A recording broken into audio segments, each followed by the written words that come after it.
여러분들은 여러분 자신의 눈이 얼마나 수준이 있다고 생각하십니까?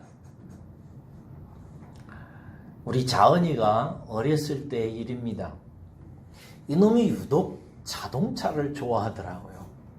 텔레비전에서 자동차가 나오면 그냥 눈이 자동차로 빨려 들어갈 것 같이 쳐다봐요. 그리고 그림책을 보다가 자동차 그림이 나오면 자동차마다 오래가지고 온 벽에다가 막 이렇게 붙여놓고 그대로 이렇게 보는 거예요. 그렇게 자동차를 좋아하고 자동차 장난감을 그렇게 모으더라고요.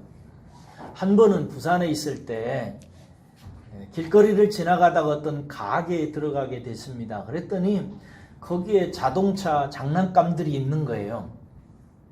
우리 자은이가 이제 그 장난감을 사달라고 하더라고요. 그래서 뭐 그러라고 하나 골라보라고 제가 그랬어요. 그랬더니 이 자은이가 이것저것 보더니 자동차를 몇 개 골라요. 몇 개 고르는데 모두 다 조그맣고 보잘것없고 재질도 별로 좋지도 않고 내 눈에 보기에는 조잡하기 이를 데가 없는 것을 딱 고르는 거예요. 그래서 아빠의 마음이니까 좋은 것으로 사주고 싶어가지고 자은아 그거 너무 조잡하다. 이게 훨씬 좋네. 이거 가져라. 이러고 권했어요. 그랬더니 이놈이 아니래요. 아빠가 골라준 게 안 좋대. 이게 좋대. 그래가면서 그 조잡한 것을 갖겠다는 거예요. 그래서 잠시 실갱이가 시작됐습니다. 이게 좋다느니 아니라고 나는 이것 갖겠다느니 한참을 실경을 하다가 나중에 자은이가 얼굴이 벌겨져 가지고 나를 쳐다보더니 그런 거예요. 아빠 미워. 그런 거예요. 어쩌겠어요. 자동차 가지고 자식하고 의인할 일도 아니고 원수 척질 일도 아니고 그래서 그래라. 그럼 네가 좋은 것으로 해라. 그래가지고 그 조잡한 것을 사줬어요. 그랬더니 그제서야 얼굴이 풀어지고 그 조잡한 몇 개의 장난감을 가슴에 품고 가더라고요. 제가 그 별로 좋지 않는 조잡한 장난감을 흡족하게 끌어안고 가는 아들을 보면서 저를 향한 하나님 아버지의 마음을 헤아려 보았어요. 그리고 인생의 숙제 하나를 마음에 품게 됐어요. 그게 뭐냐면 내 눈이 밝아져야 되겠다는 것이었습니다. 내 눈이 더 좋은 것, 더 유익한 것, 하나님께서 보시기에도 좋은 것을 내가 볼 줄 알고 그것에 내 눈이 매료되어지고 그것을 알아보고 그것을 품을 수 있는 눈을 가져야 되겠다라고 생각이 들더라고요. 그래서 그것을 제 인생의 숙제로 삼았습니다. 사도 바울 선생님이 빌립보 교우들을 향해서 뭐라고 기도했냐면 너희들이 지극히 선한 것을 분별하기를 원하노라. 너희들 눈이 좋아져서 지극히 선한 것, 진짜 좋은 것을 보기를 원하노라 라고 기도했어요. 그래서 그 후로 저도 성령님께 이따금씩 기도합니다. 진리의 영이신 좋은 것을 보게 하시고 좋은 것을 분별하게 하시는 성령님께서 내 눈을 밝히셔서 나로 하여금 하나님이 권하는 것, 하나님이 골라주시는 것, 하나님이 내미는 것을 보게 하시고 하나님이 가지라고 하는 것 갖게 하시고 너희가 품으라고 하는 것 품을 수 있는 사람이 되게 해달라고 이따금씩 성령님께 기도하곤 합니다. 여러분이 지금까지 발견한 가장 좋은 것, 여러분이 눈으로 확인하고 제일 좋은 것이라고 생각하고 가슴에 품고 있는 것이 무엇입니까? 제가 태어나서 자란 곳은 바닷가가 많은 곳이었어요. 앞에도 바닷가가 있고 뒤에도 바닷가가 있었어요. 여기 바닷가에 살다 보니까 주로 이제 어부들이 많고 바다에 나가서 고기를 많이 잡지요. 그런데 겨울에 이제 날이 풀리고 봄날이 되면은 바다에 나가서 본격적으로 이제 바다 작업을 하기 전에 반드시 하는 게 있어요. 뭔지 아세요? 고사를 지내는 거예요. 풍어제라고 그러죠. 일종의 제사입니다. 제사를 먼저 드려서 용왕님에게, 그들의 바다신에게 비는 거지요. 그래서 바다에 나가서 사고 안 당하게 해달라고, 그리고 고기 많이 잡아서 배부르게 살게 해달라고 고사를 지내는 일을 했어요. 그런데 여러분, 이 제사제도, 고사제도는 우리나라, 우리 동네에서만 하는 것이 아니라 외국에서도 온 땅에서 전부 다 일반적으로 이렇게 제사를 드리는 것이 보편적입니다. 그런데 우리 동네에서 이 고사를 지내는데 두 가지가 꼭 필요로 합니다. 첫째는 뭐냐면 제물이에요. 둘째는 제사장입니다. 제물과 제사장이 제사 드리는데, 고사 드리는데 꼭 필요합니다. 그런데 우리 동네에서는 돼지 머리가 제물을 대신했고요, 무당이 제사장을 대신했습니다. 돼지 머리로 제물을 삼아서 마을 사람들이 준비하고 무당을 불러다가 제사의 직무를 담당하도록 했어요. 지방마다 약간 차이가 있지만 무당 혹은 제사장이 돼지 머리에 해당하는 제물을 신에게 바치는, 이것이 제사의 핵심입니다. 예나 지금이나 동서고금을 막론하고 대부분 비슷해요. 그런데 여러분, 여기서 돼지 머리의 의미가 무엇인지 아세요?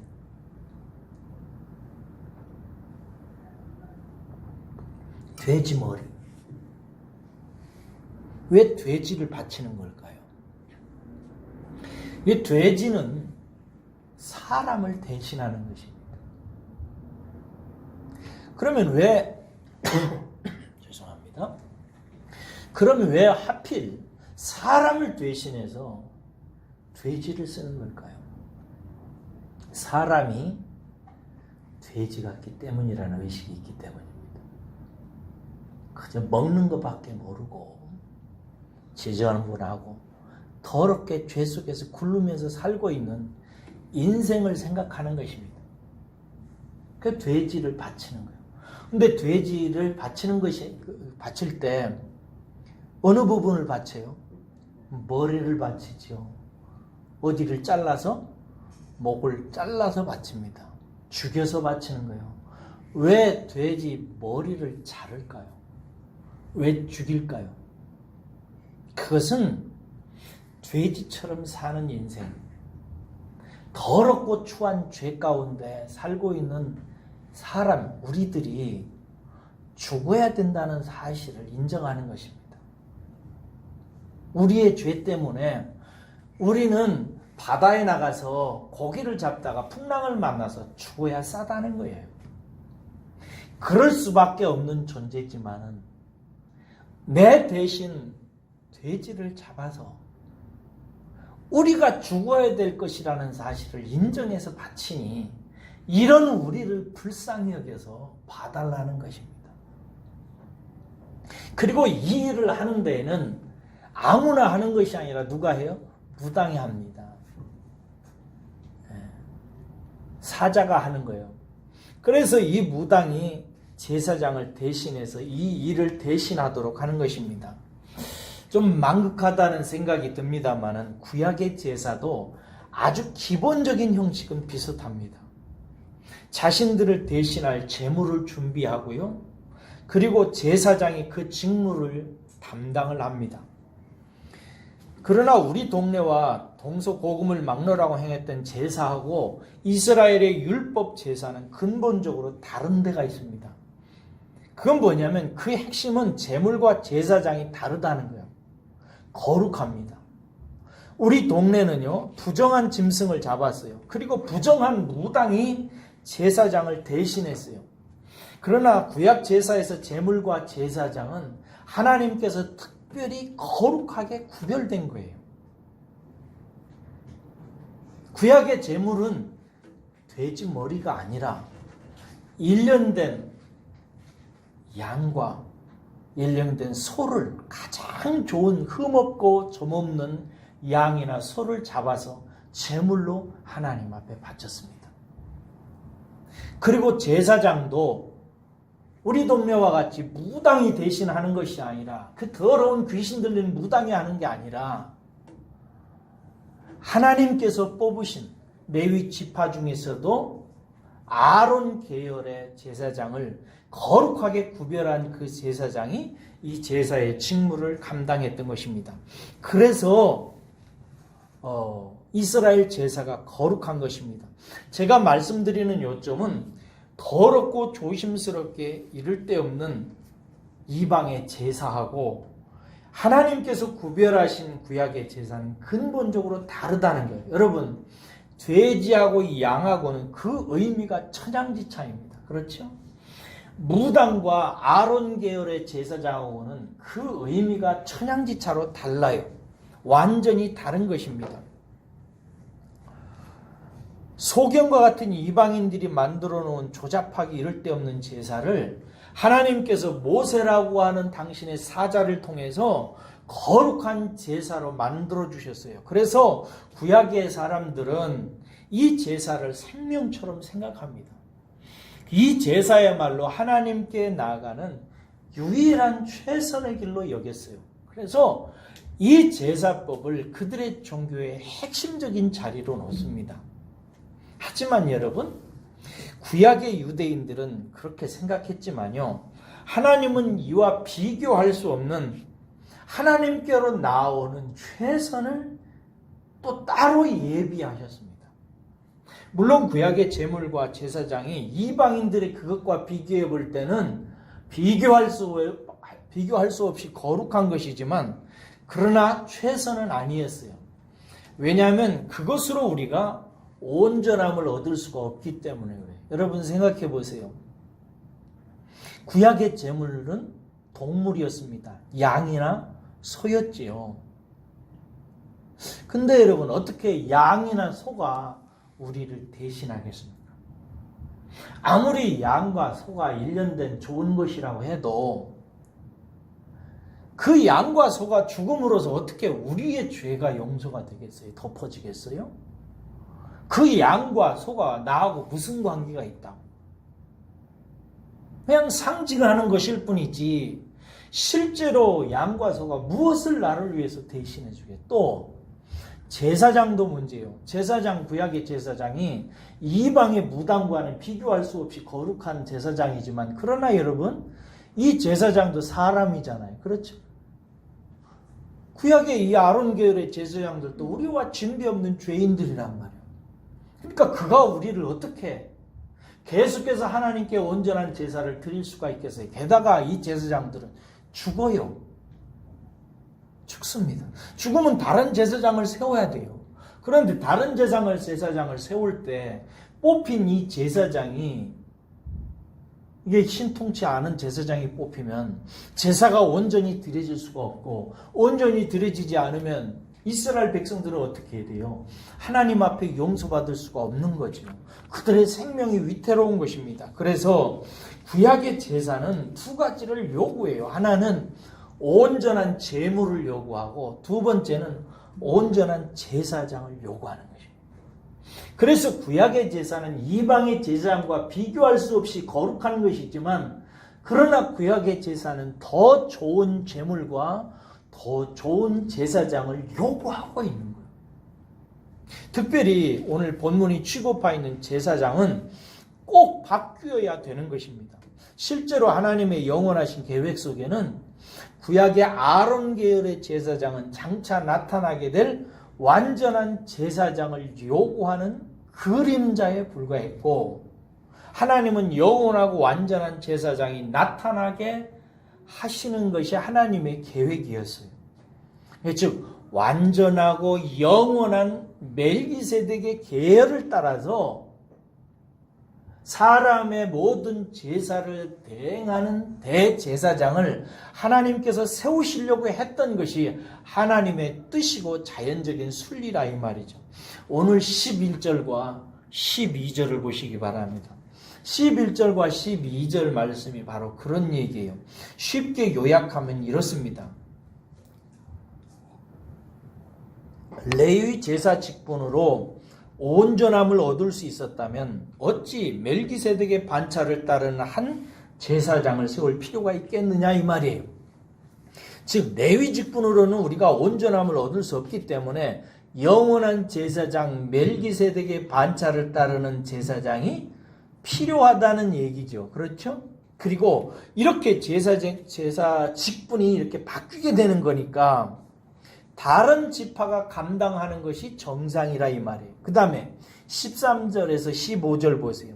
여기도 지금까지 한 번도 제사 직무를 감당하지 않은 지파, 특별히 유다 지파로부터 나신 예수께서 멜기세덱의 반차를 따르는 제사장으로 일어나게 되었다는 얘기가 나옵니다. 이렇게 바뀌는 거예요.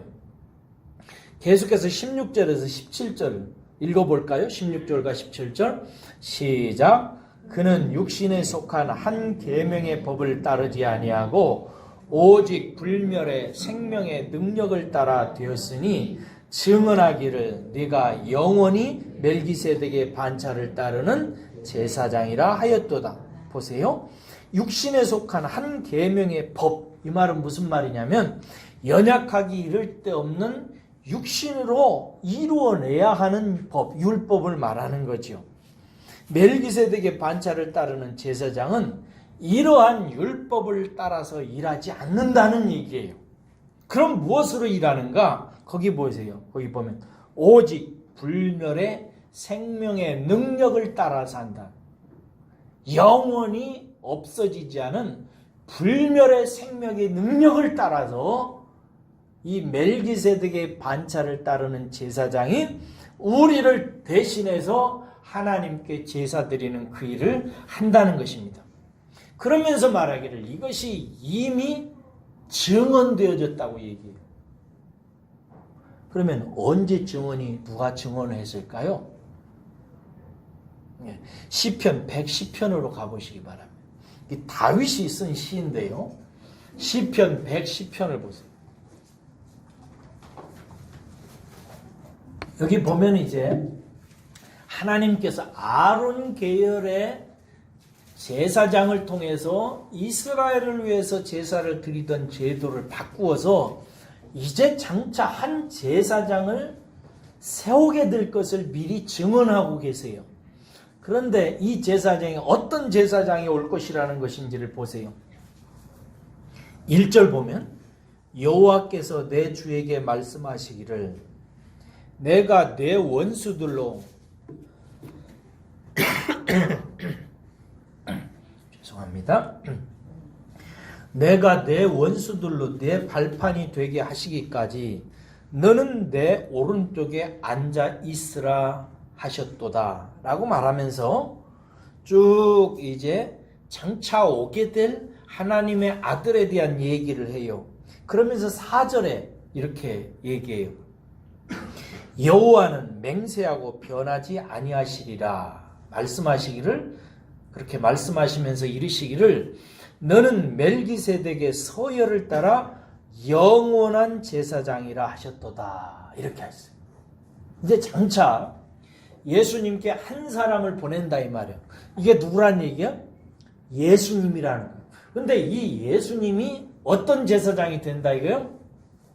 아론 계열의 제사 직분을 이어받는 자가 아니라 멜기세덱의 반차를 따라서 제사장이 될 것이다 라고 하는 사실을 하나님께서 다윗의 입술을 통해서 증언하셨다는 얘기예요.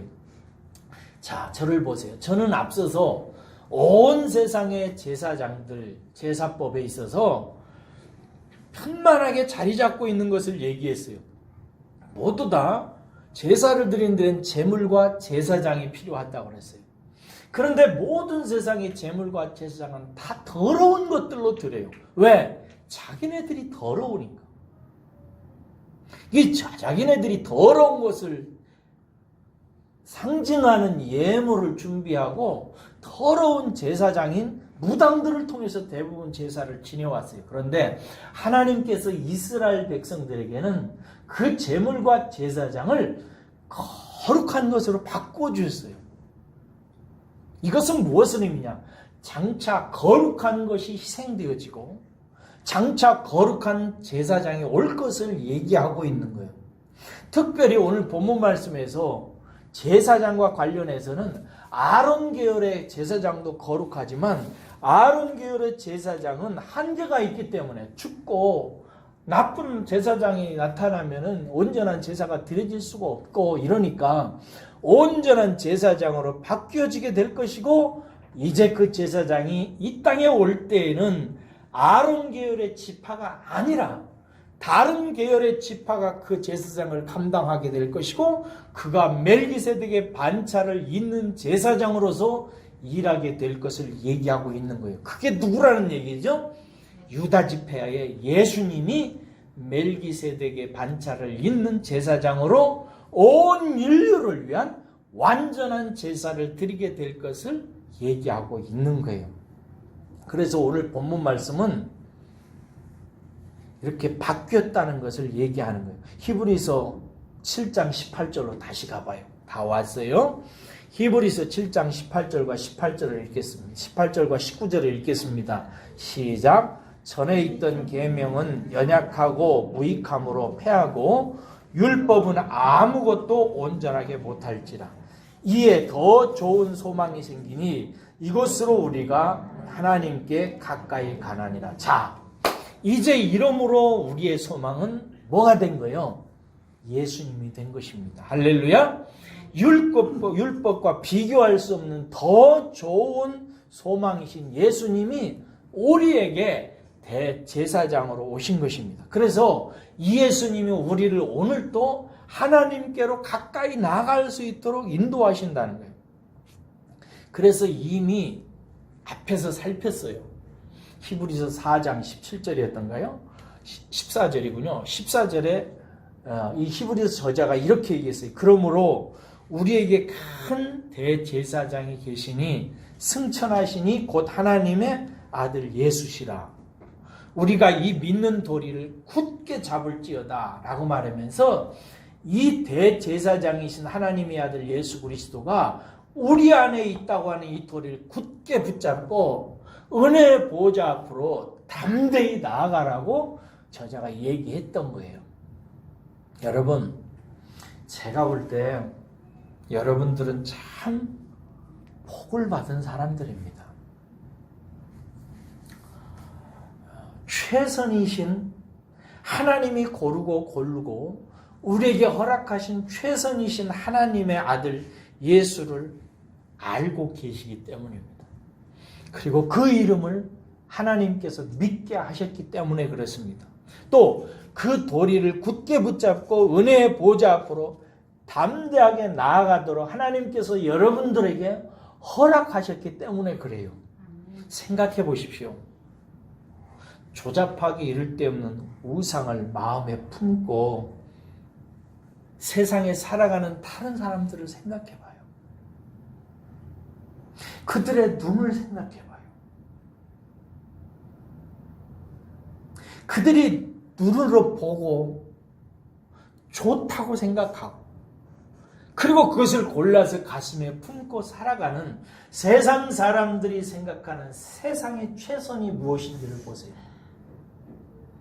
그것에 비해 볼 때 하나님께서 저와 여러분들에게 알게 하신 하나님의 최선인 예수 그리스도를 우리가 알았고 믿었고 그 예수님이 우리 안에 대제사장으로 오셔서 오늘도 하나님 앞에 우리를 인도하는 그 일을 감당하고 계시다는 이 일은 우리에게 얼마나 큰 복입니까? 사랑하는 여러분, 여러분들이 큰 복을 받으셨다는 사실을 기뻐하시기를 주의 이름으로 축원합니다.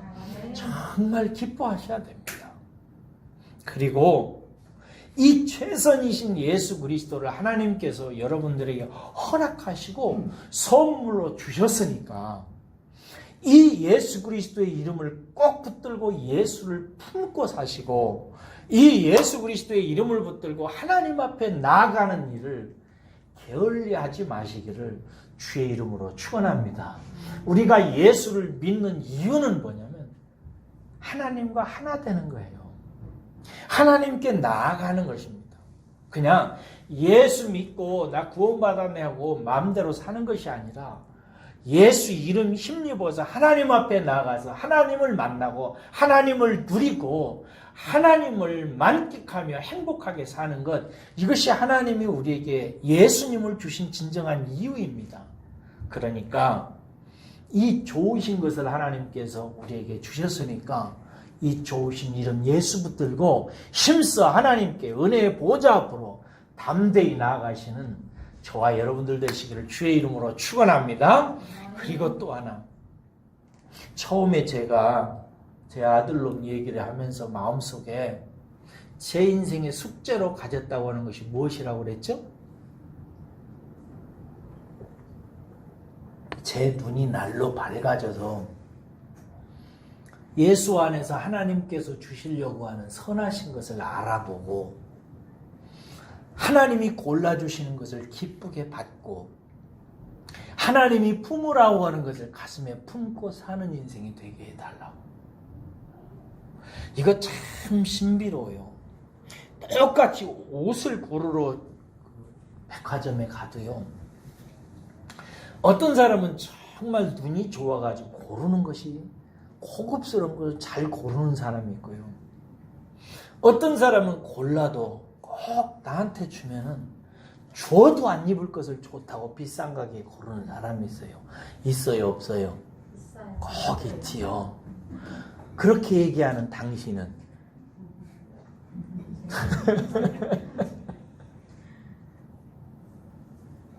혹시 생각해봐요. 내가 내 눈에 좋아서 비싼 가격을 주고 고르는 이 옷을 패션 디자이너나 예술을 아는 사람이나 정말 좋은 예술을 아는 사람이 봤을 때 그 사람도 좋은 것이라고 인정하는 것을 내가 고를까요? 그것은 다른 얘기예요. 내 눈에 너무 좋아지고 골랐는데 어떤 다른 훌륭한 사람이 보기에, 특별히 누가? 하나님이 보시기에 쓸데없고 조잡스럽기 그지없는 것을 나는 좋다고 고르고 내 가슴에 품고 그것을 더 갖지 못해서 일생을 서럽게 울며 괴로우며 살아간다면 여러분, 하나님께서 우리들을 보실 때 어떨까요? 이것은 심각한 이야기입니다. 우리의 육체의 욕망이 여전하여서 죄 가운데 죄 장아찌로 쩔어있는 우리 육체의 안목이 여전히 엉망이어서 우리는 선한 것을 보지 못하고 오히려 악한 것을 보고 더 좋은 것보다 더 낮은 것을 보는 경우가 너무나 많아요. 근데 정작 자기 자신은 좋은 것을 보고 있다고 생각하고 인생은 이렇게 살아야 된다고 생각하고 이 문제는 이렇게 풀려야 된다고 생각하고 오히려 하나님 앞에 조잡한 그 방식을 들이대밀면서 하나님 빨리 이거 달라고, 하나님 빨리 이 방식으로 풀어달라고, 하나님 빨리 이것 해결해 달라고, 하나님 눈에 볼 때는 조잡하고 아무 유익도 안 되고 별 소용도 없는 것을 가지고 해결해 달라고 눈물을 흘리며 하나님 앞에 고집하는 경우가 우리에게 얼마든지 있을 수 있어요. 그래서 제가 자은이 사건을 통해서 그 다음부터 조심한 게 있어요. 제 인생의 숙제 때문에. 그게 뭐냐면 제 눈에 드는 것을 거부하는 습관을 길들이기 시작했어요. 그리고 제 눈에 코드와 맞는 것을 다시 생각하기 시작했어요. 드라마나 책이나 심지어 설교까지도 어쩌면 저렇게 나하고 코드가 맞을까? 이런 것은 제가 조심하기 시작했어요. 책을 볼 때에도 저하고 잘 맞아떨어지는 책은 조심하기 시작했어요. 드라마를 볼 때도 내가 너무나 흥미 있어가지고 잘 빠져 들어갈 것 같은 것을 볼 때는 조심하기 시작했어요. 특별히 설교를 듣는데 설교가 나하고 너무나 잘 맞는 거예요. 내 소원에 대해서 너무나 잘 소원하고 내 입장을 잘 대변해주는 설교는 조심하기 시작했어요. 제가 여러분들에게 보여주기만 해요. 할 거예요. 절대로 사진 마세요. 책 제목이 뭐냐면 어떻게 원하는 것을 얻는가. 책 제목이 당겨요, 안 당겨요? 당기는 게 아니라 땡기지요. 여기 보니까 13년 연속 와튼스쿨 최고 인기 강의, 13년 동안 최고로 인기 있었던 강의예요. 왜 세계 최고 MBA에서 가장 비싼 강의가 될 수밖에 없는가? 이 책이. 뒤에 이런 글이 있어요. 원하는 것을 얻게 해주는 와튼의 전설적 명강의라고. 그러니까 우리가 원하는 것을 얻을 수 있도록 해주는 전설적인 명강의입니다. 이 강의를 듣기 위해 어떤 사람이, 어떤 학생이 이렇게 말한 거예요. 이 강의를 듣기 위해 9개의 강의를 포기해야만 했다. 9개의 다른 강의 포기하고 이 강의 들었다고요. 그렇게 와튼스쿨에서 13년 동안 최고의 인기 강의로 했던 것을 책으로 펴낸 거예요. 어떻게 원하는 것을 얻는가. 스튜어트 다이아몬드라고 하는 교수가 쓴 책이에요. 여기에 여러 사람의 추천 이야기가 여기 나오는데 한 군데만 읽어드릴게요. 남들은 읽지 않았으면 하는 비겁한 마음이 절로 드는 책이다. 다른 사람이 안 읽었으면 좋겠대요. 이게 무슨 말이에요? 이 책의 내용을 나만 알고 있다면 얼마나 좋을까. 근데 제가 이 책을 대략 살펴보고 이 책에 대해서 평가하기를 쓰레기책이다. 쓰레기다. 왜냐하면 이 책에서는 어떻게 원하는 것을 얻는가라는 책일 뿐이지 정말로 무엇을 원해야 되는 책인지 책에 대해서는 한마디도 없어요. 우리가 무엇을 원해야 되는가? 무엇을 눈으로 봐야 되고 무엇을 가슴에 품어야 되고 무엇을 진실로 내가 원해야 되는가? 그것은 얘기하고 있지 않아요. 그저 당신이 원하는 그것을 얻는 방법이 무엇인지를 알려주겠다 이게요. 그러니까 마음속에 원하지 말아야 될 것을 원하는 자가 이 책을 붙들면 어떻게 되는 거예요? 이 책 때문에 망하는 거예요. 우리가 원하는 것을 얻는 방법을 말하기 전에 말해야 되는 게 있어요. 우리가 진실로 무엇을 원해야 되는가? 그렇지 않아요? 세상의 모든 상당히 많은 책들이나 강의들은 우리가 어떻게 내 육체가 보는 것, 내 수준이 보는 것, 내 안목이 요구하는 것을 어떻게 나의 것으로 가질 수 있을까에 대해서 관심이 많아요. 그러나 여러분, 내가 보는 것이 조잡하기 이를 데 없는 것이라는 사실을 먼저 생각하셔야 돼요. 내가 고른 것이 나를 망하게 하는 것이라는 사실을 먼저 깊이 깨달아야 돼요. 성경 말씀은 이렇게 말하고 있어요. 어떤 길은 사람이 보기에 바르나 필경은 사망의 길이다. 제가 이 말을 100번, 1000번을 묵상했어요. 어떤 길은 사람이 보기에 바르대요. 길은 여러 가지 길이 있어요. 그런데 어떤 길은 사람이 보기에 틀림없이 바른 길이래요. 그런데 그 길은 나중에 어떻게 해요?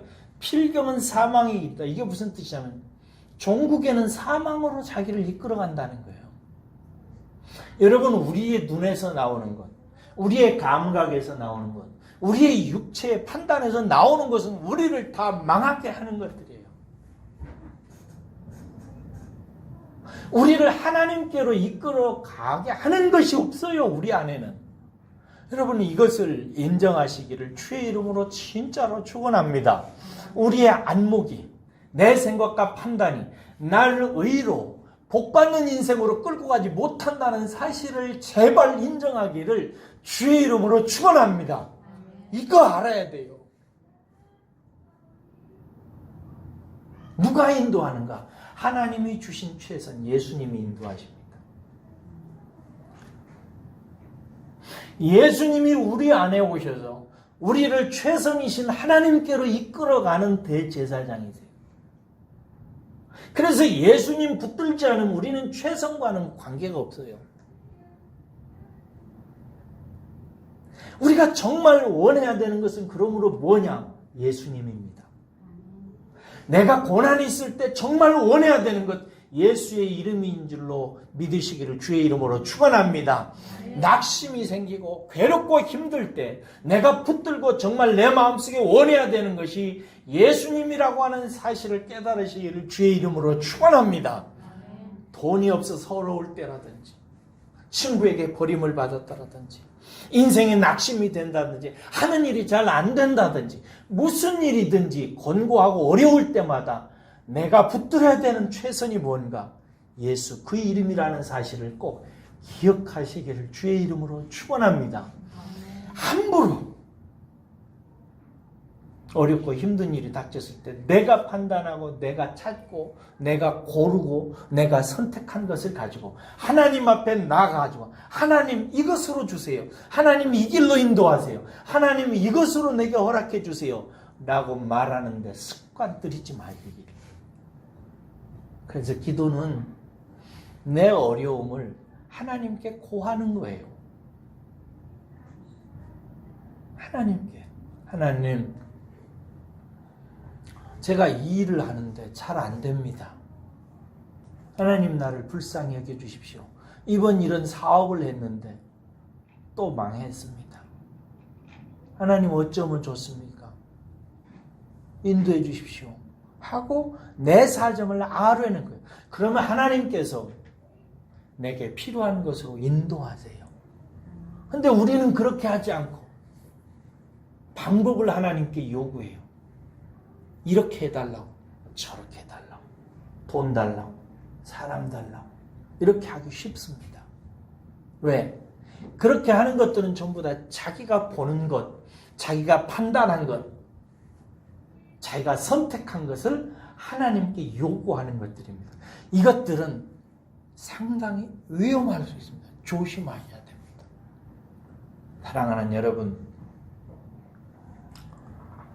예수님께서 우리를 당신을 따라오라고 말씀하실 때에 자기를 부인하고 자기 십자가를 지고 따라오라고 한 말이 참 중요한 말입니다. 내가 얼마나 눈이 저급하고 수준이 낮고 좋은 것을 보지 못하고 어리석기 짝이 없는지를 깊이 알고 그런 자기 자신을 인정하고 예수님을 따르는 사람이, 이 사람이 눈이 차츰차츰 좋아지는 거예요. 그래서 나중에 이제 성령님의 인도하심을 따라서 하나님께서 골라주시는 것을 기쁘게 받을 줄 아는 사람이 되는 거예요. 성경을 보세요. 성경은 끊임없이 우리에게 주는 게 있어요. 그런데 여러분 솔직하게 얘기해 보세요. 성경이 여러분들에게 권하는 것이 좋아 보여요? 기뻐요? 마음에 들어요? 좋아요? 별로 그렇게 마음이 와닿지 않는다. 그러니까 그것을 덥석 붙들지도 않는다. 수도 없이 좋은 것을 성경은 우리에게 주는데 우리는 그것에 대해서 흥미를 잃어요. 왜? 우리 눈이, 우리의 안목이, 우리의 열망이 그것을 보지 못하고 그 가치에 눈을 뜨지 못하기 때문이죠. 사랑하는 나의 믿음의 가족 여러분, 저와 여러분들이 열심히 정진하셔서 우리의 눈들이 밝아지고 좋아져서 예수 그리스도를 진짜 보물로 알고 그리스도를 통해서 하나님께서 보여주시는 것을 덥석덥석 갖고 가슴에 품을 줄 아는 그런 분들 되시기를 주의 이름으로 축원합니다. 기도하겠습니다.